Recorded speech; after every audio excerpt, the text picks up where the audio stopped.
बांग्लादेश के मुख्य सलाहकार मोहम्मद यूनुस ने आरोप लगाया है कि ढाका और नई दिल्ली के रिश्ते तनावपूर्ण हो गए हैं, क्योंकि भारत को पिछले साल हुए उन प्रदर्शनों से आपत्ति थी जिनकी वजह से पूर्व प्रधानमंत्री शेख हसीना को सत्ता से हटना पड़ा।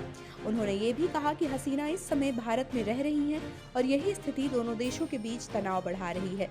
न्यूयॉर्क में संयुक्त राष्ट्र महासभा UNGA के दौरान यूनुस ने कहा, भारत को यह पसंद नहीं आया कि छात्रों ने क्या किया, इसी कारण हमारे संबंधों में दिक्कतें आई हैं। भारत इस समय हसीना को अपने यहाँ पनाह दे रहा है, जिनसे कई समस्याएं पैदा हुई और यही दोनों देशों के बीच तनाव की जड़ है।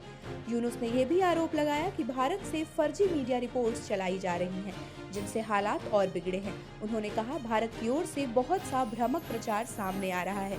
यह बताने की कोशिश की जा रही है कि यह एक इस्लामवादी आंदोलन है, जबकि सच्चाई अलग है। गौरतलब है कि 5 अगस्त 2024 को शेख हसीना की 16 साल पुरानी सत्ता जन विद्रोह के बीच समाप्त हो गई थी। इसके बाद से वह भारत में आत्मनिर्वासन यानी सेल्फ एक्साइल में रह रही हैं।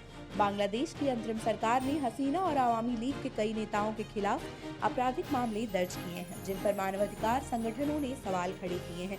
खबरों के अनुसार बांग्लादेश ने हसीना को प्रत्यार्पित करने का अनुरोध भारत से किया है, लेकिन अब तक नई दिल्ली ने इस पर कोई प्रतिक्रिया नहीं दी है।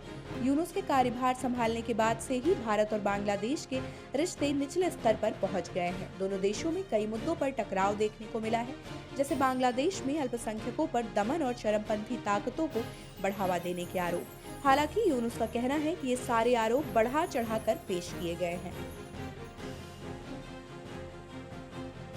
आप देख रहे हैं सौगंध टीवी, सौगंध वतन की।